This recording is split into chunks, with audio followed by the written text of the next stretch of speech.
So the fight is nearly here. There is expectation, there is anticipation.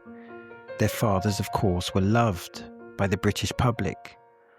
But this is their opportunity. This is their moment. Conor says he'll be calmer. Chris says he'll be ruthless. Conor is under the guidance of Tony Sims, while Eubank has reconnected with Bomac. Let's talk about it. Carl Frampton, ex-2weight champion, sees Conor getting revenge. His prediction seems predicated on Eubank Jr.'s age. His observation may be valid. Maybe Chris has gone to the well too many times, figuratively speaking. And Johnny Nelson, ex-WBO cruiserweight champion, also picks Benn. He feels Chris left everything in the ring the first time. It's interesting because these predictions assume Chris's age will be a factor. The premise is that the older fighter will enter the ring, perhaps with less durability and less to give. Tim Rickson, BBN editor, favours Eubank on points. He feels Conor has to be much better, while Chris only has to be slightly better. Ace Adam, unbeaten light heavyweight, sees a Eubank Jr. victory. He states fundamentals, experience and size as key differences. The boxing IQ could be the main difference. The ability to adapt to adjustments under pressure will be absolutely crucial.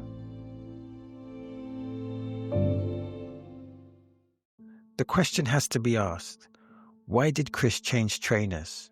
And what will Bomac bring to the table?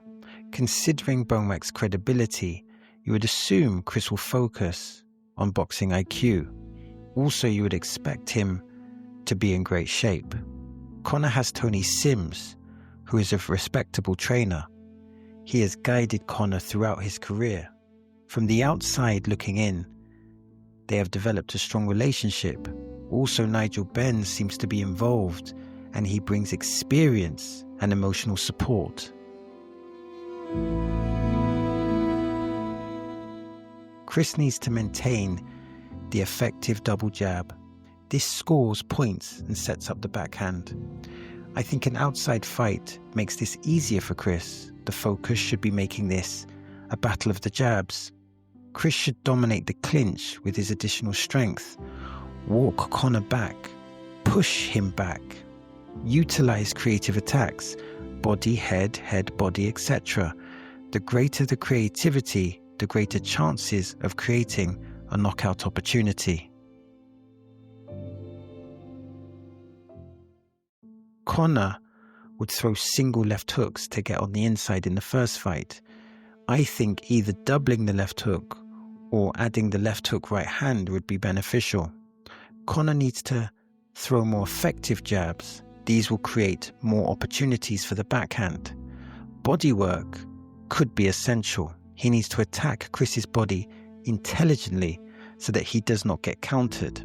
I think these little adjustments could make a big difference. Boxing is often based on small adjustments that create big margins.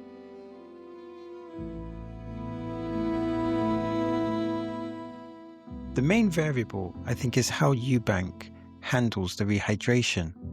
With the top nutritionists on board, this should not be a massive issue. In theory, it's important that Chris's team prepare him not just to lose weight, it's about losing weight effectively. He needs to be strong all the way in the fight. In the first fight, he had issues with his legs. The training and preparation needs to correct this. If Eubank is less than 90%, he is definitely in trouble.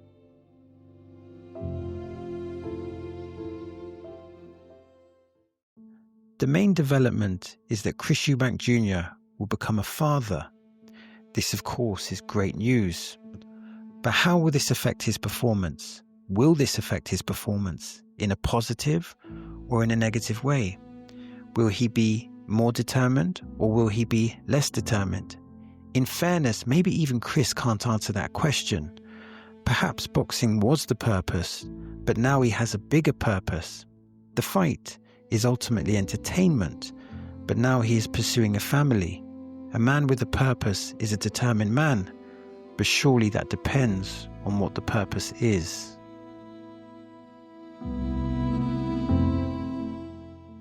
The fathers are the building blocks of the foundation to this. They built the house that Conor and Chris reside in, figuratively speaking.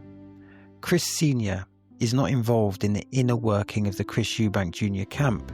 I think this is positive because Bomac will need focus and no distractions. Conor seems to have a very stable relationship with his dad. He is involved in the camp, involved in the inner workings.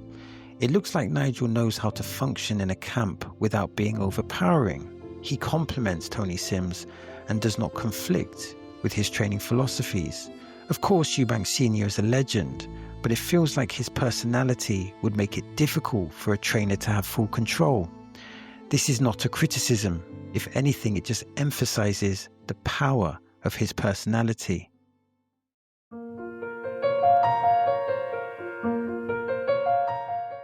So we circle back to simple truths, styles, miles and tiny tweaks that echo loud. Conor, he's the storm. Chris is the stone. One brings fire, the other brings ice. Age, it matters until it doesn't. But legs, they tell on you. Recovery tells on you. Rehydration, that speaks the loudest. Ben carries a hunger, you can smell it. He goes to the body. If he finds that ribcage early, the head comes late and heavy. Chris has logged more rounds at higher levels. Jab, step, check, make Conor reach, make him reset, make him think when he wants to fight. And of course, corners matter. Bomac trims the fat and tunes the mind. Expect discipline, expect shape, expect IQ. Tony Sims sharpens edges and trusts instincts. The Ben bond is steady, with Nigel adding experience without drowning the room. Fathers, they add gravity. Trainers, they give orders. For Chris, keep the outside clean, puncture with the double jab, and snatch counters like a pickpocket.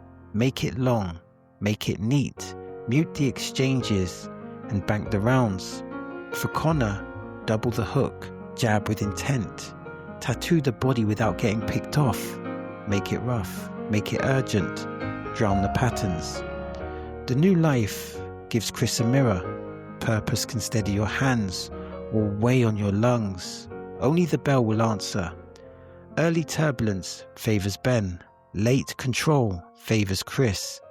If the weight sits well and the legs hold, Chris by tidy decision. If the bodywork bites and the chaos blooms, Conor perhaps by sudden storm. Either way, it could be another great moment in boxing.